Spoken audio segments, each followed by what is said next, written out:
Okay, hello everyone. Today we're going to be talking about again The Emperor of All Maladies by Siddhartha and Mukherjee. And today we actually go over a bit of a more interesting thing. Okay, so from where we left off, Mary Lasker's husband has just died, and Sidney Farber himself had a horrible experience with colon cancer but lived. And after these experiences, both Lasker and Farber are like, okay, we can't wait any longer. We have to get the cure of cancer sooner or later, like right now. It's now or never. And how? Well, I'll just introduce you immediately to the Office of Scientific Research and Development, or the ORSD. I see the ORSD is actually like pretty famous from one specific war that happened after the war that ended all wars. Well, more commonly known as World War One, but they're famous for the exploits near the end of World War Two, when they're trying to make new scientific developments for the guys in the army and trying to make sure that they have every advantage possible. Physicists created radar, sonar, all that detection stuff so that you can see stuff more easily. Chemists use the infamous poison gases that you see, that you kind of know / not know about. Biologists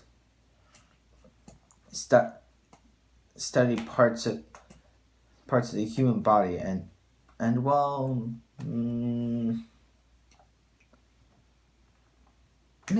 made some stuff, and I forgot. And even mathematicians were hired to crack codes and so.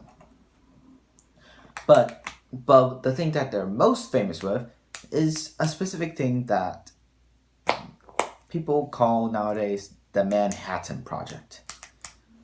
More specifically, the one that created the atom bomb and blew up Hiroshima and Nagasaki. Yeah.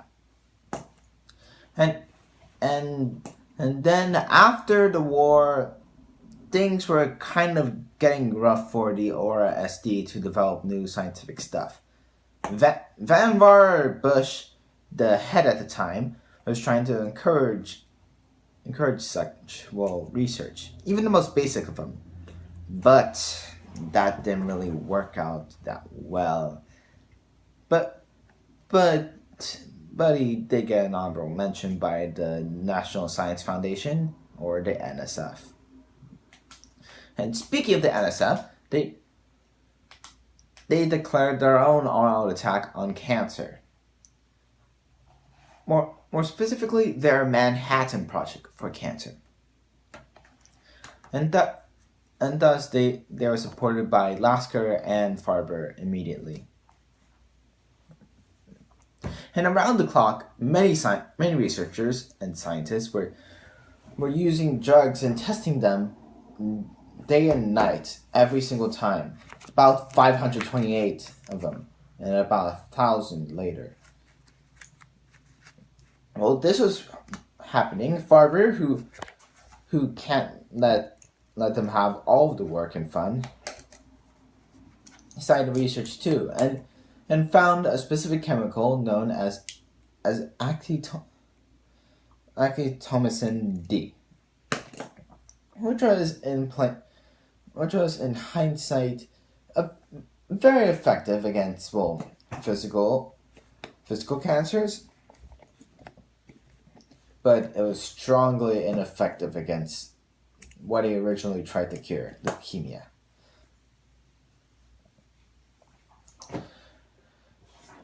And he kind of fell in a slump, but still tried to research as best he can. And before we get further into him, the book decided bring us to two new guys.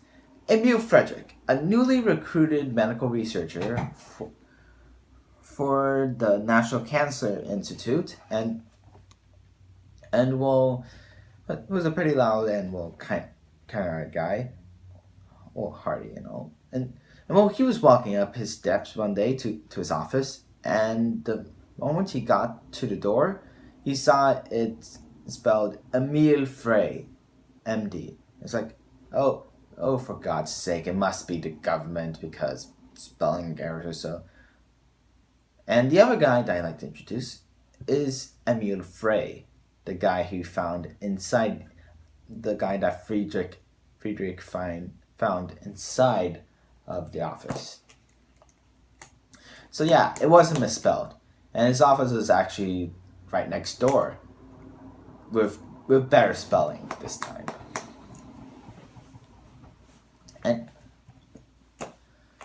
And well,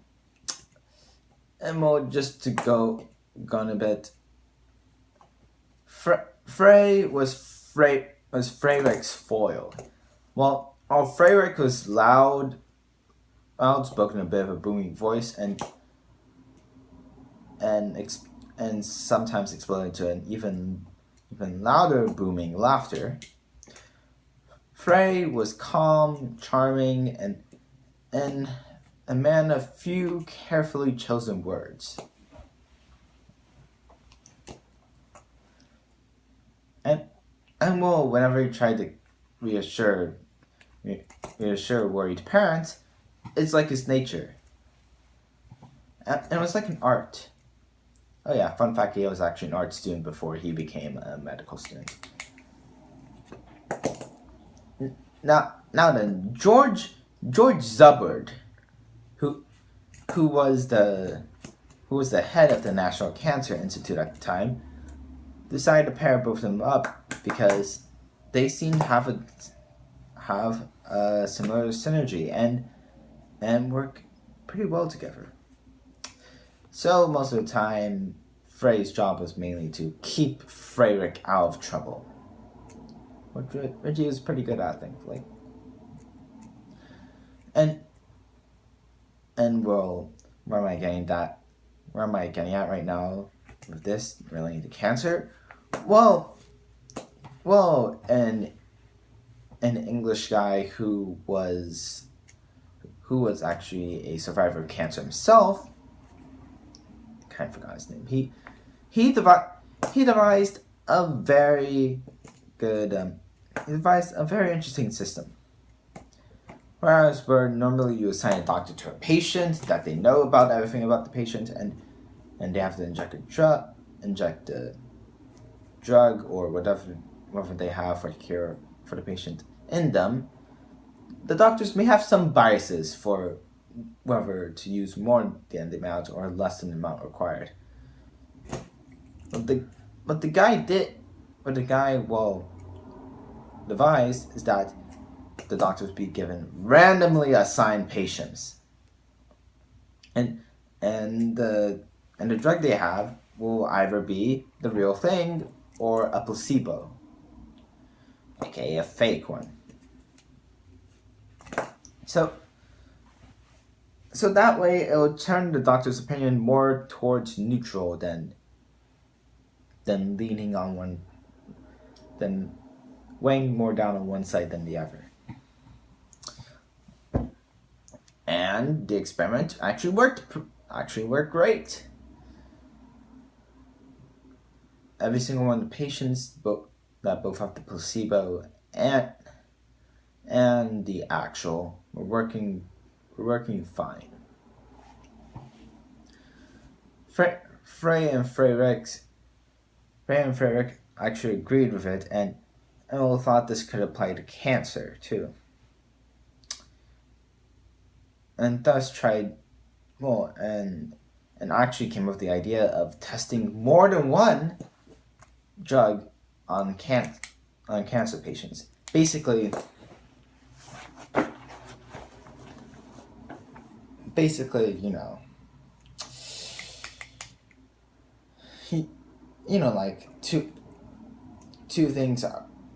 like two things are better than one. I don't know. well, screw metaphors. But anyways, 2 drugs were effectively better than 1 in that case. Like the ones that were tested with more than 1 drug, that they fared they fared much better than the ones that were treated with 1 drug, because the ones that were treated with only 1 drug and not more than 1, the cancer developed quickly. I mean, it metastasized and quickly killed the patient later, because they were ineffective against the evolved cancer. Just think of it as like, well, mini evolution. Cancer cells that are weak to whatever the drug they put in die immediately, but those that are resistant stay hidden and then come back stronger, like a saying. Anyways, they tried doing so to lower the chances of cancer actually coming back, and yet sometimes they still came back, and then they resorted using 3 instead of 2, because if 2 was better than 1, then 3 must be better than 2, and it certainly must be better than 1. And then they use 4, 5, 6, 7, so on. And so much that the cancer became known as the butcher shop.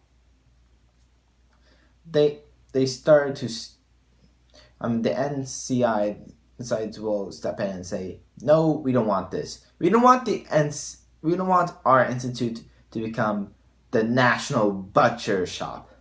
We don't want that. Please, no thank you.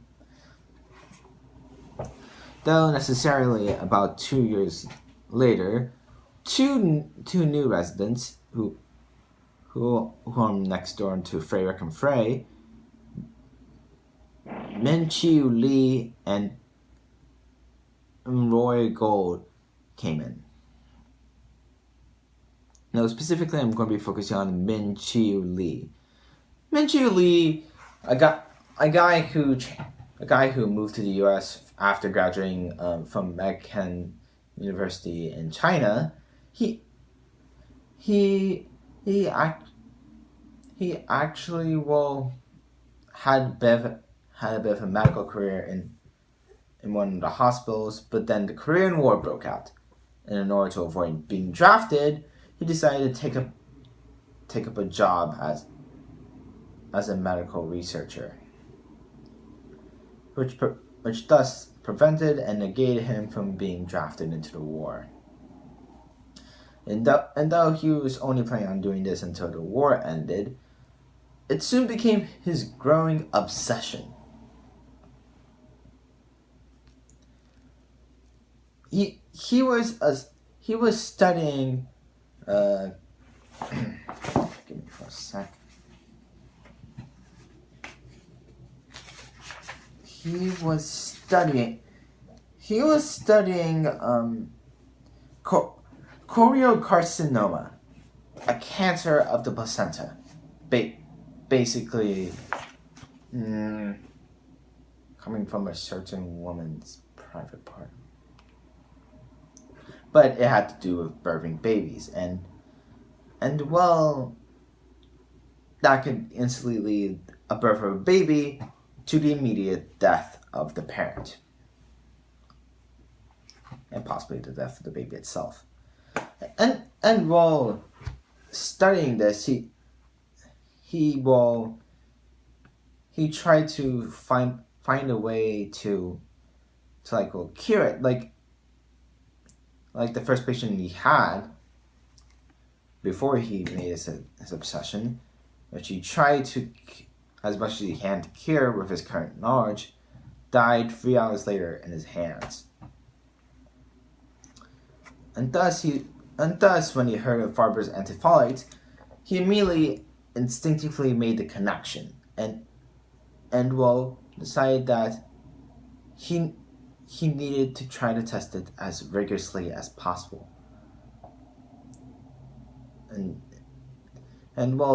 His next patient, who was equally in pain as his first, was injected with the antifolate, and Lee and his partner were like expecting some minor changes eventually, but suddenly the tumors shrank, just like they did in Farber's report. But the MNG levels that he saw didn't completely go down to zero, and the MNG level is basically like the level for the percentage for cancer to be there, and thus he's like, okay, if it's still there, I need to still inject this patient with treatment until it goes down to zero. And while the NCI like pretty much objected it, and he thought, it was like, dude, you're being rigorous, you're being too insane. Are you like, they're like, are you dense? Are you simple-minded? How hard is it to see that your patient is in pain and yet you continue to do this? Well, he's yet continued to do it. Prevailed until he got fired. Yeah, fortunately it didn't end well for him. He got fired by the end of it and kind of got depressed for a bit. But all of his patients that he treated rigorously and so never had a comeback of cancer. And with that, Chiu Liu is credited for being the first person to discover a cure for adult cancer. And that's where I end my reading.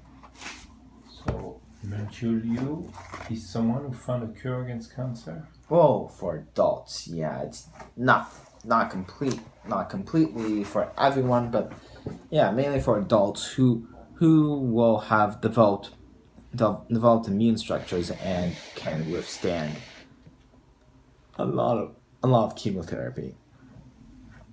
Oh, so then pushing a lot of chemotherapy can be a solution?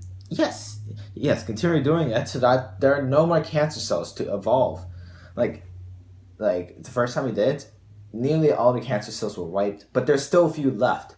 It was like, okay, I need to get rid of the rest of them as much as I can so that. But did he get rid of all of them then? Mm-hmm. Yeah. The MNG, you say the MNG?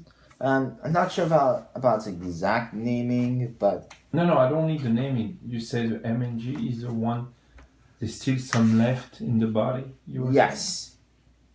But even so, he found a cure by pushing chemotherapy to the maximum. Is that right?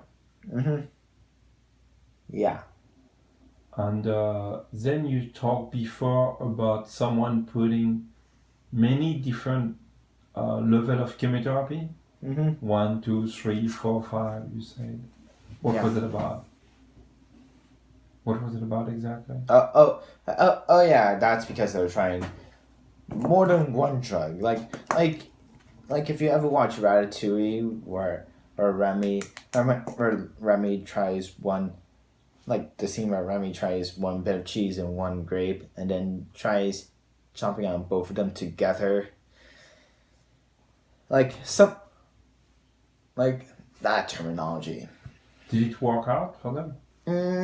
It was starting to work out, but they decided to stop it before it went any further because they're experimenting on children. Children are more susceptible than adults. And that's why I mentioned earlier that Chiu Liu is credited for finding the first cure for adults. Not kids, adults. Doesn't mean that, even though it means adults are out of the picture, doesn't mean that kids are that kids aren't a part of that. Okay. So what did you like the most in this chapter? What is the most interesting part from your side? About Chiu Liu. It's more Chiu Liu. Yeah, I thought it was actually pretty interesting that he tried to he was insistent in trying to find a way to cure cancer against all odds, when everyone even the own organization that he was working for was against him, he still kept on going. And when he was fired, a few years later, the same institute realized that they were wrong about Li, and they decided to acknowledge him as being the first person to find a plausible cure for cancer. Did they ever use the same technique that he's doing today, you think? Or you don't know? I'm unsure about that. And pretty much they do with current chemotherapy. I'm sorry? I'm pretty much sure they can do with current chemotherapy. But the concept will be the same, killing all the bad cells. Is that right? Okay. So that's the part you like the most in this book? Yeah. Anything else you want to add? Okay, thank you.